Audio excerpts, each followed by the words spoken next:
আমি ইউএন, একটা মধ্য পরিবারের মেয়ে আমি। আমার জীবনের সবচেয়ে বড় ভুল হয়তো আমি আমার সাধ্যের বাইরে গিয়ে একটা কাজ করে ফেলেছি। আমি আমার মন তুলে দিয়েছি এক বড়লোক ঘরের ছেলের হাতে। ভালোবাসা একদিনে হয় না, এটা আমি জানি। জাংকুকের সাথে কাটানো 6টা মাসে ধীরে ধীরে বুঝেছিলাম আমি ওকে কতটা চাইতে শুরু করেছি। শুরুতে হয়তো কিছুই বুঝিনি। ওর পাশে থাকাটা শুধু ভালোই লাগতো আমার। ওর সাথে কথা বলতে ভালো লাগতো। ওর হাসি দেখলে মনটা হালকা হয়ে যেত। তারপর একদিন তারপর একদিন ওর সাথে আমার প্রথম চুম্বন। আজও ভুলতে পারিনি আমি। সেই মুহূর্তেই হয়তো অজান্তে ওর প্রেমে পড়ে গিয়েছিলাম। এখন মনে হয় আমি ইউএন নিজের জীবনকে এমন এক জায়গায় এনে দাঁড় করেছি যেখান থেকে আর ফিরে যাওয়া সম্ভব না। আমার ভিতরে ব্যথাগুলো প্রতিনিয়ত চিৎকার করছে, কিন্তু সেই আওয়াজ বাইরে আসে না। আমি ইউএন নিজের জীবনকে এমন এক জায়গায় এনে দাঁড় করিয়েছি যেখান থেকে আর ফিরে যাওয়া সম্ভব না। আমার ভেতরের ব্যথাগুলো প্রতিনিয়ত চিৎকার করছে, কিন্তু সেই আওয়াজ বাইরে আসে না। আমি এ বাড়ির বড় মেয়ে ইউএন। আমি পারি না নিজের দায়িত্ব ভুলে যেতে। আমি পারি না নিজের মনের কথা শুনতে। আমি ইয়েন। আমি পারি না আমার পরিবারকে ছেড়ে শুধু নিজের ভালোবাসাকে বেছে নিতে। কারণ সেটা করলে তো আমি আমার মায়ের সাথে বিশ্বাসঘাতকতা করব। আমি ইয়েন জাংকুক নামের এক যুবকের প্রেমে পড়েছি। আমি তার সান্নিধ্যের নেশায় ডুবে গিয়েছি। কিন্তু বাস্তবতা আমাকে আমার সেই ভালোবাসার নেশার কাছেই হার মানতে বাধ্য করছে। আমি কিভাবে ভুলবো তাকে? কিভাবে সামলাবো নিজেকে? আর কিভাবে নিজের রক্তাক্ত হৃদয়টা সবার কাছ থেকে লুকিয়ে রাখবো? আর এখন তো সে ভালোবাসা আমাকে ছেড়েই চলে যাচ্ছে। কিভাবে পারলো সে আমার হৃদয়টাকে টুকরো টুকরো করে দিতে? In the shadows, no hum, chasing ghosts where I run. Eyes closed tight, it's begun. Echoes whisper in the sun. Feel the beat in my veins, lost in those endless strains. Every breath through the pain. এদিকে জাংকুকে জোর করে গাড়িতে তুলে বাসায় নিয়ে যাওয়া হলো। পুরো রাস্তা জুড়ে সে একটাও কথা বলেনি। গালের লাল দাগটাও তখনও স্পষ্ট। চোখ দুটো লাল হয়ে আছে কান্না আর রাগে। গাড়ি জানালার বাইরে তাকে শুধু একটা মুখই বারবার মনে পড়ছিল তার, হিয়েন। বাসায় ঢুকতে পরিবেশটা আবারও ভারী হয়ে উঠল। ড্রয়িং রুমে দাঁড়িয়ে তার বাবা গর্জে উঠলেন, নিজেকে কি মনে করো তুমি? জাংকুক চুপ। নিজের পরিবারকে কি বস্তি মনে হয়? একটা বস্তির মেয়ের সাথে প্রেম করো, লজ্জা লাগে না তোমার? কথাটা শুনে জাংকুক সঙ্গে সঙ্গে মাথা তুলে তাকালো। তার চোখে এবার স্পষ্ট রাগ। সে বলল, বাবা, ও বস্তির মেয়ে না। বাবা বলল, বস্তি না তো কি, কোনো প্রিন্সেস? তাচ্ছিল্য হাসি দিলেন তিনি। আবার মুখে মুখে কথা বলো। তুমি জানো তার বাবা আমাদের অফিসের গার্ডের কাজ করত? জাংকুক স্থির চোখে তাকিয়ে রইল। তার বাবা আরো বললেন, চুরি করেছিল বলে তাকে চাকরি থেকে বের করে দিয়েছি। জানো কিছু? জাংকুক এবার কষ্ট মেশানো গলায় বলল, যা হয়েছে সেটা তার বাবা আর তোমার মধ্যে হয়েছে, তার মেয়ের কি দোষ? কথাটা শুনে তার বাবা আরো ক্ষেপে গেলেন। তার বাবা বললেন, একটা প্রতিষ্ঠানে পড়ো, তার শৃঙ্খলা মেনে চলতে পারো না, নিজেকে আবার ছাত্র দাবি করো। তিনি রাগে কাঁপতে কাঁপতে বললেন, আর এত রাতে একটা মেয়ের সাথে স্টোর রুমে, ছি, আমার মান সম্মান সব শেষ করে দিয়েছ। জাংকুক এবার নিজেকে থামাতে পারল না। শুনো, আমি এমন কিছুই করিনি যে তুমি ছি বলছো। তার গলা কেঁপে উঠল। আর শুনে রাখো, হিউয়েন অনেক ভালো একটা মেয়ে। সে প্রিন্সেস না হতে পারে, কিন্তু আমার কাছে কোনো প্রিন্সেসের থেকে ও কমও না। কথাটা শেষ হতেই তার বাবা রাগে হাত তুললেন মারার জন্য। ঠিক তখনই পাশ থেকে হিয়ন এসে বাবার হাত ধরে ফেলল এবং বলল, বাবা প্লিজ, জাংকুকে মেরো না। তারপর দ্রুত জাংকুকের দিকে তাকিয়ে বলল, জাংকুক সরি বলো। জাংকুক অশ্রুসিক্ত চোখে তাকালো তার বোনের দিকে। তার চোখে জেদ আর কষ্ট জমেছিল। সে ধীরে ধীরে বলল, আমি এমন কিছু করিনি যে আমি ওনাকে সরি বলবো। হিউন ধমক সুরে বলল, জাংকুক। কিন্তু জাংকুক মাথা নাড়িয়ে বলল, বলেছি তো আমি সরি বলবো না। আমি এমন কোনো দোষ করি নাই, আমি সরি কেন বলবো? কয়েক সেকেন্ড পুরো ঘর নীরব হয়ে গেল। তারপর হঠাৎ তার বাবা ঠান্ডা হয়ে ভয়ঙ্কর গলায় বললেন, হুম, আমি বুঝছি। তিনি ধীরে ধীরে জাংকুকের দিকে তাকালেন। তুমি তুমি কালকেই লন্ডন যাবা। জাংকুক হতভম্ব হয়ে তাকালো। আর আমি না বলা পর্যন্ত কোরিয়াতে ফিরবা না, বুঝতে পেরেছো? আর তারপর আরো কঠিন গলায় যোগ করলেন, আর সেই মেয়ের ব্যবস্থাও আমি করব। কথাটা শুনেই জাংকুকের বুক ধক করে উঠল। সে সঙ্গে সঙ্গে বলল, আমি কোথাও যাব না, আমি এখানেই থাকবো। জাংকুক! তার বাবার চিৎকারে পুরো ঘর কেঁপে উঠল। জাংকুক কিছুক্ষণ চুপ করে দাঁড়িয়ে রইল। তার মাথায় তখন শুধু হিয়েনের কান্না ভেজা মুখটাই ঘুরছিল। যদি তার জন্য ইয়েনের কোনো ক্ষতি হয়, যদি ওকে কলেজ থেকে বের করে দেওয়া হয়, যদি ওর স্বপ্ন শেষ হয়ে যায়, এই চিন্তাগুলোই ধীরে ধীরে তার জেদ ভেঙে দিল। সে চোখ বন্ধ করে গভীর শ্বাস নিল। তারপর নরম গলায় বলল, ওকে, আমি যাব। আমি রাজি আপনার কথায়। তার গলা ভারী হয়ে আসছিল। কিন্তু আমাকে একটা প্রমিস করতে হবে। তার বাবা ভুরু কুঁচকে তাকালেন। জাংকুক আবার দৃঢ় চোখে তাকালো। ইয়েনকে কোনো শাস্তি দেওয়া যাবে না, সে এক নিঃশ্বাসে বলে গেল। ও যেন আর্কিটেক্ট কোর্সটা কমপ্লিট করতে পারে, ওকে যেন কলেজ থেকে বের না করা হয়, এই দায়িত্ব আপনাকে নিতে হবে।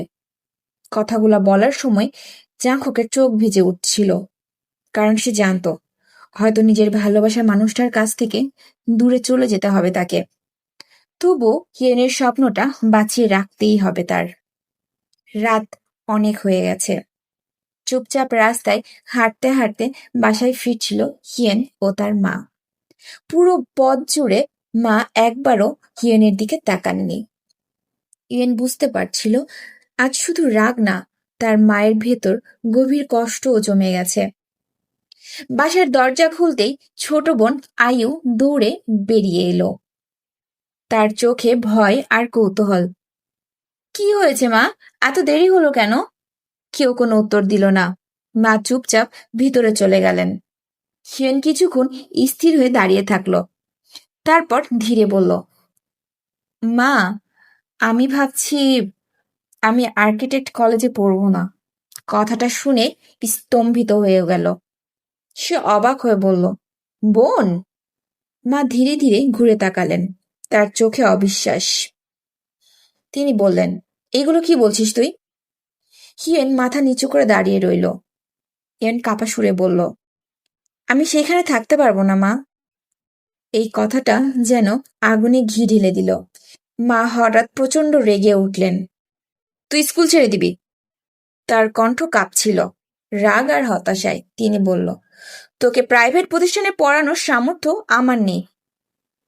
আমি এখানে হিমশিম খাচ্ছি। তিনি বুক চাপড়ে বললেন, তোর মনে হয় এসব খুব সহজ? হিউয়েন চুপ। তার চোখে তখন পানি চলে এসেছে। তিনি বললেন, সে ছেলের সাথে এইসব করার আগে তোর মনে ছিল না? এখন আমাকে বলতে এসেছিস পড়াশোনা ছাড়বি? জানোয়ার মেয়ে একটা। ঠাস করে দুটা জোরে থাপ্পড় পড়ল হিয়েনের গালে। হিয়েন কেঁপে উঠল। আয়ু ভয় পেয়ে দৌড়ে এসে মায়ের হাত ধরল। না না মা, প্লিজ, আপুকে মেরো না মা। কিন্তু মা তখন ভীষণ ভেঙে পড়েছেন। তিনি কাপা গলায় বললেন, তুই কিভাবে বললি? একটা ছেলের জন্য পড়াশোনা ছাড়তে চাইছিস কিভাবে? কথা বলতে বলতে হঠাৎ মাথা ঘুরে গেল। তিনি টলতে টলতে মেঝেতে পড়ে গেলেন। ইয়েন আর আয়ু একসাথে চিৎকার করে উঠল। হিয়েন দ্রুত দৌড়ে প্রেসারের ওষুধ নিয়ে এলো। কাঁদতে কাঁদতে মায়ের পাশে বসলো।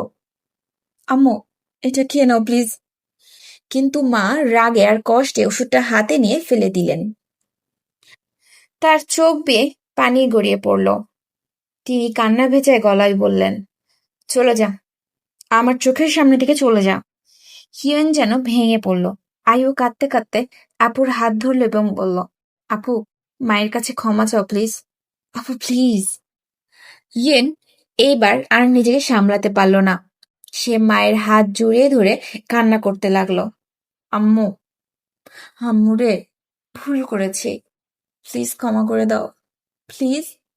তার গলা ভেঙে যাচ্ছিল। প্লিজ আম্মু, ওষুধ খেয়ে নাও। তুমি ছাড়া আমাদের কে আছে বলো? হিয়েন মাথা নিচু করে কাঁদতে কাঁদতে বলতে লাগলো, আম্মু প্লিজ। এই ছোট্ট ঘরটাই তখন শুধু কান্নারই শব্দ। আম্মু হিয়েনের দিকে তাকিয়ে চোখ দিয়ে পানি গড়িয়ে আসছিল। উনি হিয়েনের গালে আলতো করে হাত রেখে বলল, হিয়েন, তুই তো আমার লক্ষ্মী মেয়ে। আমি জানি এইগুলো সব সে ছেলের জন্য হয়েছে। তার বাবা তোর বাবাকে মিথ্যা অপবাদ দিয়ে অফিস থেকে বের করে দিয়েছিল। সেই কষ্টে তোর বাবা মারা যায়। ওই জিওং ফ্যামিলি ভালো না মা। আর তুই তার ছেলেকে, না না সেন, মা আমার, তুই তো এমন ছিলি না। তুই আমাকে ছাড়া তো কিছুই বুঝতি না মা। এইটা তোর দোষ না, আমি জানি। আমি জানি তো তুই কোনো দোষই করতে পারিস না। এগুলো সব ওই ছেলে জাংকুক করেছে, তাই না? লক্ষ্মী মেয়ে আমার। মা এখনো তোমাকে বিশ্বাস করে। তুমি আবার আগের সেই লক্ষ্মী ইভেন হবে, তাই না বলো? তুমি আগের মতো প্রতিটা ক্লাসে টপ করবে, তাই না মা বলো? তোমার কাছে হাত জোর করে বলছি, সে ছেলেকে ভুলে যাও। সে ছেলেকে ভুলে যাও মা। আম্মু হিয়েনের সামনে হাত জোর করে মিনতি করে। হিয়েনের চোখ দিয়ে টপ টপ করে পানি পড়ছে। সে নিচে তাকালো। সে সময় তার সামনে কোনো পথ ছিল না। মাথা পুরো হ্যাং হয়ে যাচ্ছিল। এখন শুধু মাকে বাঁচানো ইয়েনের কাছে সবচেয়ে বড় দায়িত্ব বলে মনে হচ্ছিল। হিয়েন বলল, ওকে আম্মু, আমি তাকে ভুলে যাব। তোমার জন্য সব করব। আমি সব ভুলে যাব বলে দৌড়ে চলে গেল ইয়েন। সারা রাত বিছানায় শুয়ে মুখ গুজে কাঁদছিল ইয়েন। চোখ দুটো ফুলে গেছে, মাথাটা ভারী লাগছে, তবু ঘুম আসছিল না তার। চারপাশে নিস্তব্ধ। হঠাৎ তার চোখ গিয়ে পড়ল হাতের রিংয়ের দিকে। ধীরে ধীরে রিংটা খুলে হাতে নিল সে। আঙুল বুলাতে বুলাতে খেয়াল করলো রিংয়ের ভিতরের দিকে যেন ছোট্ট করে কিছু একটা লেখা আছে। কৌতূহল নিয়ে উঠে বসে। আলোতে ভালো করে ধরল রিংটা। খুব ছোট ছোট অক্ষরে লেখা ছিল, I promise I never leave you because I love you, yen. লেখাটা পড়ার সঙ্গে সঙ্গে ইয়েনের বুকটা হু হু করে উঠল। সে নিজেকে সামলাতে পারল না। চোখের পানি টপ টপ করে রিংয়ের উপর পড়তে লাগলো। রিংটা বুকের সাথে শক্ত করে চেপে ধরে কাঁদতে কাঁদতে বলল, আমি কিভাবে, আমি কিভাবে তোমাকে ভুলে যাব কুকি? কিভাবে? তার গলা কেঁপেই যাচ্ছিল। আমি যে অনেক বেশি চাইতে শুরু করেছি তোমাকে। সে কাঁদতে কাঁদতে রিংটাতে আলতো করে একটা চুমু দিল। তারপর ধীরে ধীরে রিংটা আবার বক্সের ভিতর রেখে দিল। বালিশে মুখ গুজে অঝরে কাঁদতে কাঁদতে একসময় ঘুমিয়ে পড়ল সে। Time skip. পরদিন সকাল। ইয়েনের যেন কিছুই হয়নি এমন স্বাভাবিক থাকার অভিনয় করছিল সে। চোখের নিচে ফোলা দাগগুলো লুকাতে চেষ্টা করছিল সে। মুখে ছোট্ট একটা হাসিও এনে ফেলেছিল জোর করে। রান্নাঘরে কাজ করতে থাকা মা হঠাৎ জিজ্ঞাসা করলো, কই যাচ্ছিস? কিয়ন স্বাভাবিক গলায় বলল, বাগানে যাচ্ছি মা। তারপর জোর করে হাসলো সে। আম্মু, কিছু রান্না করো, খুব খিদা লেগেছে আমার। মা কিছুক্ষণ তার দিকে তাকিয়ে রইলেন। ইয়েন আর দাঁড়ালো না, দ্রুতই বের হয়ে গেল। Time skip. বাড়ির ছোট্ট একটা বাগান ছিল, তার সবচেয়ে প্রিয় জায়গা। সকালের নরম রোদের ফুলগুলো আরো সুন্দর লাগছিল আজ। হিরেন ধীরে ধীরে গাছগুলোর পরিচর্যা করতে লাগলো। শুকনো পাতা সরাচ্ছিল, গাছে পানি দিচ্ছিল। হঠাৎ তার চোখ আটকে গেল। কয়েকটা নতুন পিঙ্ক রঙের গোলাপ ফুটেছে, একদম হালকা গোলাপি রং। হিরেন কিছুক্ষণ চুপ করে তাকিয়ে রইল ফুলগুলোর দিকে। ঠিক তখনই মনে পড়ল হিরেন। কণ্ঠটা শুনে বুক কেঁপে উঠল। সে ধীরে ধীরে পিছনে তাকালো। সে দেখে জাংকুক দাঁড়িয়ে আছে। হিরেন হতভম্ব হয়ে গেল। হিরেন বলল, তুমি এখানে কি করছো? তার গলায় বিস্ময়কর আওয়াজ। ক্লাসে আসোনি কেন? বলে জাংকুক মুচকি আসলো। তারপর পিছন থেকে একটা পিঙ্ক রঙের গোলাপ বের করে সামনে ধরল। তোমার জন্য এটা কিনতে গিয়েছিলাম। হিরেন অবাক হয়ে ফুলটা হাতে নিল।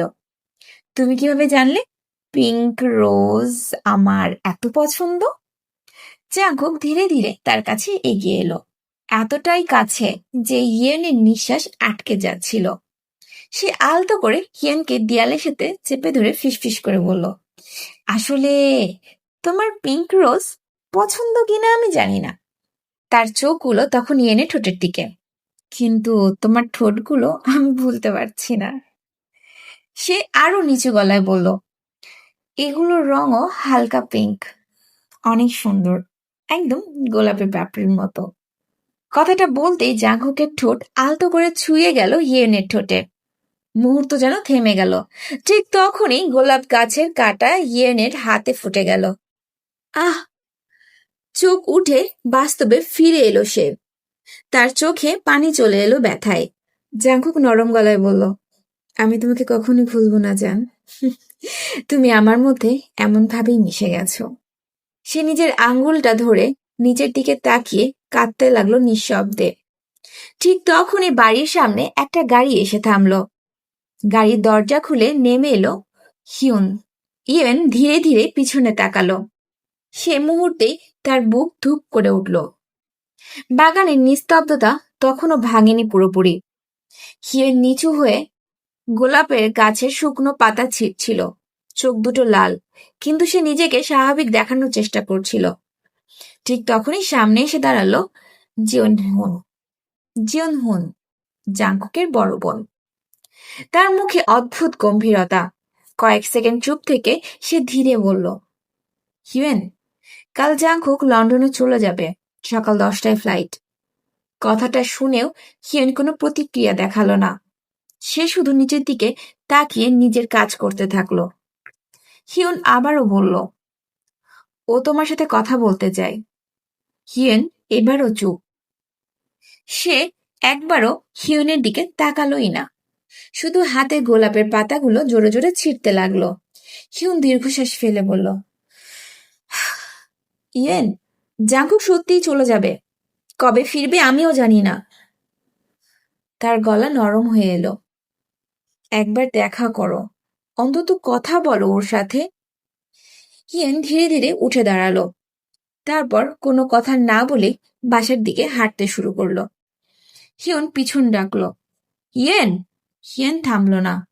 হিউন এইবার প্রায় মিনত সুরেই বলল, শেষবারের মতো একবার দেখা করো। ও কাল চলে যাবে, হয়তো আর কখনোই ফিরবে না। তার কণ্ঠ ভেঙে যাচ্ছিল। হিয়েন, তুমি শুনছো? হিয়েন! কিন্তু হিয়েন একবারও পিছনে তাকালো না। সে দ্রুত ভিতরে চলে গেল। নিজের রুমে ঢুকতেই দরজাটা বন্ধ করে দিল হিয়েন। তার বুকের ভিতরটা তখন কাঁপছিল, নিঃশ্বাস নিতে কষ্ট হচ্ছিল। সে তাড়াতাড়ি ফ্যানটা চালিয়ে ওয়াশরুমে ঢুকে দরজা বন্ধ করে দিল। তারপর পানির কল ছেড়ে দিল পুরোপুরি। ঝর্ণার এবং ট্যাপের পানি একসাথে পড়তে লাগলো। হিয়েন ধীরে ধীরে দেয়াল বেয়ে নিচে বসে পড়ল, পানির নিচে। আর ঠিক তখনই সে ভেঙে পড়ল। হাত দিয়ে মুখ চেপে ধরে চিৎকার করে কাঁদতে লাগলো। তার মনে হচ্ছিল বুকের ভিতর কেউ বিশাল একটা কষ্টের পাহাড় বসিয়ে দিয়েছে। নিঃশ্বাস নিতে পারছিল না ঠিক মতো। মনে হচ্ছিল ভিতরে কেউ ধারালো ছুরি দিয়ে একের পর এক আঘাত করছে। তার প্রতিটা আঘাত থেকে রক্ত ঝরছে নিরন্তর। সে কোনোভাবেই এটা মেনে নিতে পারছিল না। জাংকুক চলে যাবে এইভাবে তাকে ছেড়ে? কেন? কিভাবে পারল সে? হিয়েন মাথা নিচু করে কাঁদতে কাঁদতে ফিসফিস করে বলল, কুকি, তুমি কিভাবে পারলে? তার কান্না ঝর্ণার পানির শব্দের মাঝেও থামছিল না। সেই মুহূর্তে হিয়েন বুঝতে পারছিল, কিছু বিদায়ের শব্দ আসলে বলা যায় না। কিছু বিদায় শুধু মানুষকে ভিতর থেকে ভেঙেই দেয়। আমি হিয়েন, একটা মধ্য পরিবারের মেয়ে। আমার জীবনের সবচেয়ে বড় ভুল হয়তো আমি আমার সাধ্যের বাইরে গিয়ে একটা কাজ করে ফেলেছি। আমি আমার মন তুলে দিয়েছি এক বড়লোক ঘরের ছেলের হাতে। ভালোবাসা একদিনে হয় না, এটা আমি জানি। জাংকুকের সাথে কাটানো 6টা মাসে ধীরে ধীরে বুঝেছিলাম আমি ওকে কতটা চাইতে শুরু করেছি। শুরুতে হয়তো কিছুই বুঝিনি। ওর পাশে থাকাটা শুধু ভালোই লাগতো আমার। ওর সাথে কথা বলতে ভালো লাগতো। ওর হাসি দেখলে মনটা হালকা হয়ে যেত। তারপর একদিন তারপর একদিন ওর সাথে আমার প্রথম চুম্বন। আজও ভুলতে পারিনি আমি। সেই মুহূর্তেই হয়তো অজান্তে ওর প্রেমে পড়ে গিয়েছিলাম। এখন মনে হয় আমি ইউয়েন নিজের জীবনকে এমন এক জায়গায় এনে দাঁড় করেছি যেখান থেকে আর ফিরে যাওয়া সম্ভব না। আমার ভিতরে ব্যথাগুলো প্রতিনিয়ত চিৎকার করছে, কিন্তু সেই আওয়াজ বাইরে আসে না। আমি ইউয়েন নিজের জীবনকে এমন এক জায়গায় এনে দাঁড় করিয়েছি যেখান থেকে আর ফিরে যাওয়া সম্ভব না। আমার ভেতরের ব্যথাগুলো প্রতিনিয়ত চিৎকার করছে, কিন্তু সেই আওয়াজ বাইরে আসে না। আমি এ বাড়ির বড় মেয়ে ইউয়েন। আমি পারি না নিজের দায়িত্ব ভুলে যেতে। আমি পারি না নিজের মনে কথা শুনতে। আমি ইউয়েন। আমি পারি না আমার পরিবারকে ছেড়ে শুধু নিজের ভালোবাসাকে বেছে নিতে, কারণ সেটা করলে তো আমি আমার মায়ের সাথে বিশ্বাসঘাতকতা করব। আমি ইয়েন জাংকুক নামের এক যুবকের প্রেমে পড়েছি।